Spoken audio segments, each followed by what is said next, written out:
Well, hello there. I'm back at it again with the back at it again. Welcome back to my channel. So I got a little time on my hand and I'm like, why not do a story time? Disclaimer, the reason why I be doing these story times unfiltered, tell you what it is because I want somebody else somewhere to know my story and to learn something from it. And sometimes somebody's experience could really change your life. It's just to help somebody else out there, and I'm glad I have the opportunity and the platform to do it. So guess what, I'm gonna do it, baby. You know, growing up I've always been judged like my whole life, you know what I'm saying? Like the people that are not close to me think I'm this way and they entitled to their opinion. That don't really change my personality or who I am, because regardless I will always be Cass. I'm a really like ambitious girl, but I'm really like outgoing and fun, and people mistaking that for whatever bullshit. Anywho, so today's story, I went to Miami for the first time. I met this guy out there who liked me, so when I came back to New York, we started talking. We was talking for some time, and then he invited me to come see him in Miami again. And then let me tell you, when I tell you this guy sold me a dream, this guy sold me an entire dream, and I bought it. Okay, now, who wouldn't want that, you know, to be her future? Like a really accomplished man want to get married to you. He told me he wanted me to have his kid and whatnot. So I'm excited. I'm like, okay, I'll come see you in Miami. Mind you, I was single. He said he's single. So I'm like, okay, cool. Like we could see what's up with this relationship. First red flag. Okay, he booked me a flight with Spirit, and I don't fly Spirit, boo-boo. So I called this guy and I'm like, what is Spirit? Back then I didn't even know what Spirit was. So I'm like, okay, cool. You know, this is my first time officially like going out there to hang out with him, so I didn't want to be, you know, come over as, you know, a little spoiled. So I'm like, okay, cool, I'll fly Spirit. I went to the airport. Spirit delayed for like 4 hours straight, bro. My flight was supposed to be at 7:30. We got out of New York at 12 a.m. Okay, that's how bad it was. I finally get to Miami, so he picks me up in a really nice black Mercedes. I got in the car. He drove. He told me he had a condo in Florida, so he wanted us to go there for I think 2 days and then come back to Miami the last day, and then I come back to New York. I'm like, okay, cool. So we drove to the condo, and then when we was getting out of the car, I seen a gun in the car. I'm like, wait, babe, why you got a gun in your car? Why you got a gun? He's like, oh, you know the kind of job I do, like, you know, I have to get one. So I'm like, okay, all right, you told me, are you an accountant?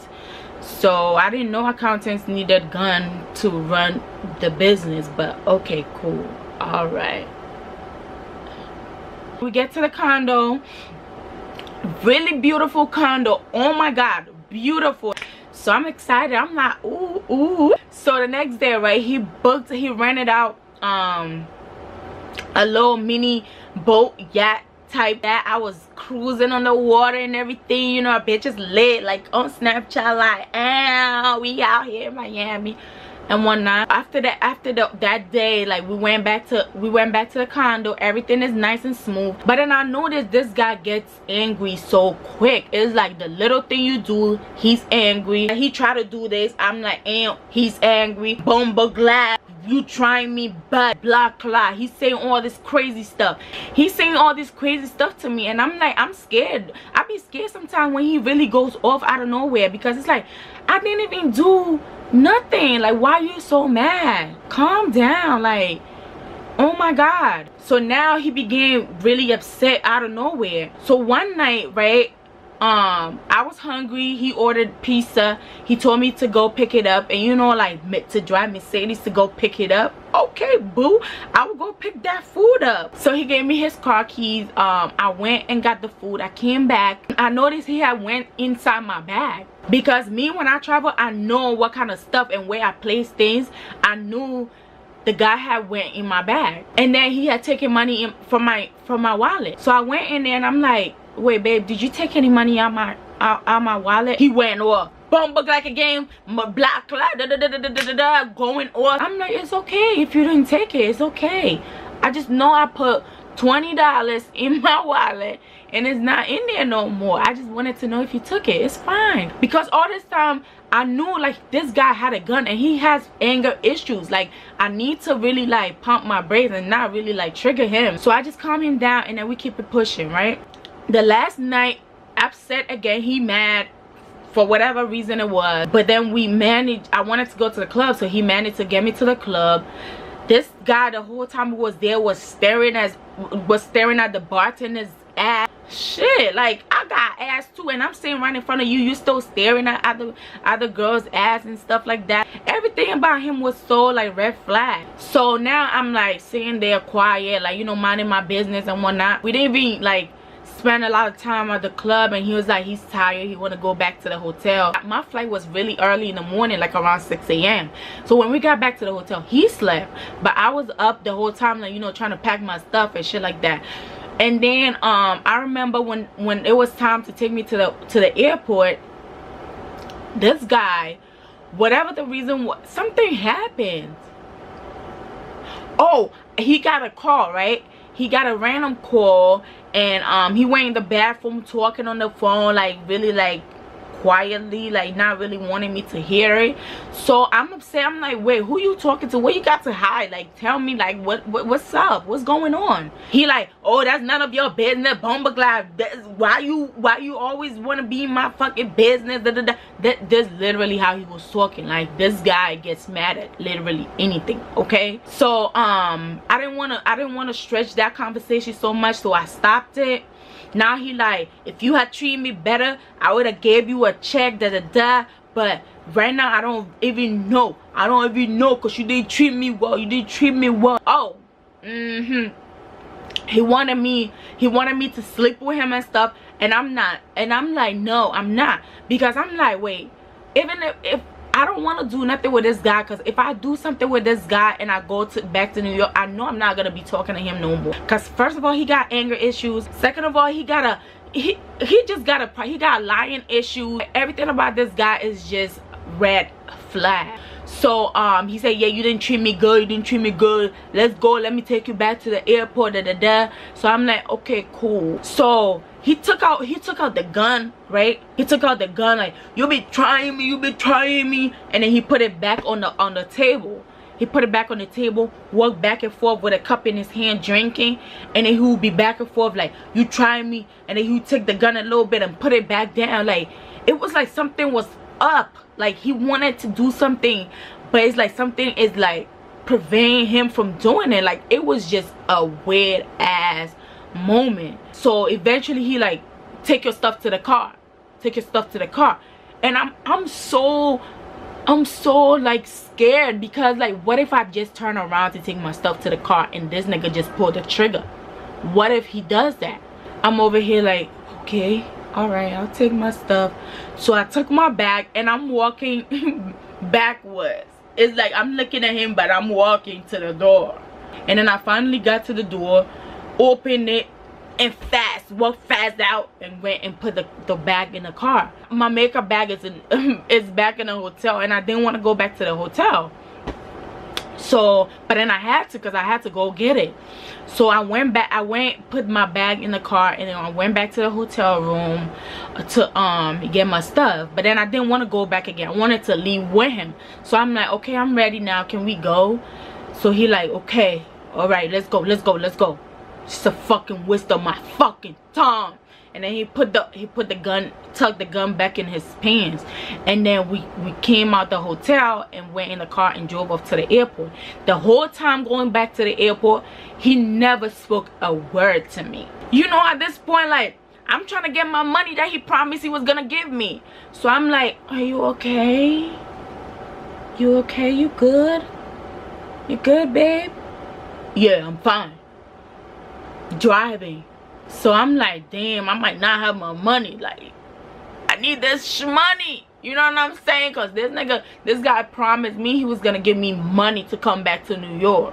We got to the airport, we got to my gate. He like, okay, bye. That's the only thing he said. Wait. What about the money? He didn't even get out to like go get my bag from the trunk, nothing. And I said, wait, but I thought you said you was gonna give me money. Nah, I'm not. I don't know. I'll think about it. Maybe I'll think about it. Just go back to New York. If I think about it and I want to give you money, I'll send you money. But right now, no, I'm not giving you shit. I'm like, wow. And then acting 101, you know I always do that shit. I mean, I thought you said you was gonna give me money. Like, what happened to that? Why you doing this to me? Like, it's like all I want to do is just love you. Like, I'm lying to his ass too. Fuck that. He was not even looking at me. He's like, yo, just get out. I want to go back to sleep. I didn't really sleep, man. Like, I want to go back. Boom, boom, like. So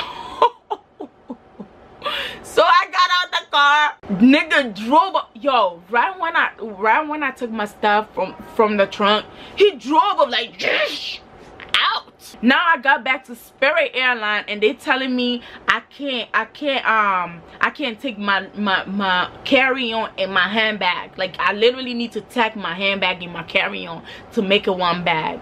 And there was no space. There was like, if my handbag can't go in the carry-on, then I'm gonna have to check the bag in. Mind you, I don't have money. So, you know the sad thing I did? I went to the bathroom, and I took some of the stuff I had in my carry-on, and I wore them on top of each other. So it's like I wear tights, and then I wear shorts on it, and then I wear the last one on it, and then I wear and then I put on my corset. Cause I took my corset with me. Back then I used to wear string like crazy. I took my corset, and that corset was taking space in a bag, in a carry-on. So I put on my corset in the bathroom, threw on one of the shirts, threw on another shirt, and then put on my so I was looking fat just to get space in that bag to put my handbag in the carry-on and make it one.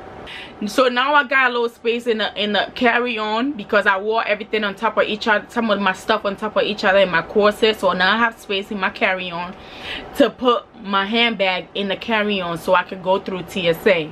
So now they let me in. Saddest day ever. I was the whole time on the plane, I'm being myself. Like, why, Cass? Why would you even do this to yourself? Why would you even leave home and come to this guy? Like, why would you even allow yourself for this guy to lie to you? I was so extremely disappointed in myself. And I'm like, he could have easily pulled the trigger, because I was really, he sounded like I was really getting on his last nerve. So that's the end of my story. Okay, I came back to New York. Oh no, that's not the end of my story. I came back to New York, right? Only to find out on internet, Google, like when I put his name, that's not even his first name, boo. Because we had a mutual friend. That's how I met him. I met him through a friend of his. So she knew his name. So I took his name from her, and then I Googled it. His mugshot came out right there and then. Okay? Had a lot of criminal background. Everything came up like that. I was just reading it in shock with my mouth open. He's a criminal. He is a criminal. So now this is the end of my story. My mom is calling me. But yeah, this is the end of my story. But this is to tell you girls out there, like, not all that glitters is gold. Okay, always follow your guts. And be careful of who you talk to, especially when it comes to long distance relationship. It's really tricky because you never know who you meeting. You never know who this person is. You never know how he's living his life out there. You know what I'm saying? So I just hope that this story was somehow helpful to somebody out there. You know what I'm saying? So you don't end up like I did, because I literally didn't benefit at all from my decision of going to Miami. Thumbs up this video if you liked it and it was informative. That's how they say it. I don't know, that word be tricking me. But anywho, if it was helpful to you, thumbs up this video, like it, and subscribe to my channel definitely, so you can always get more. So till next time, sweethearts, I'll see y'all on the next one. Okay, be careful and stay safe. Bye.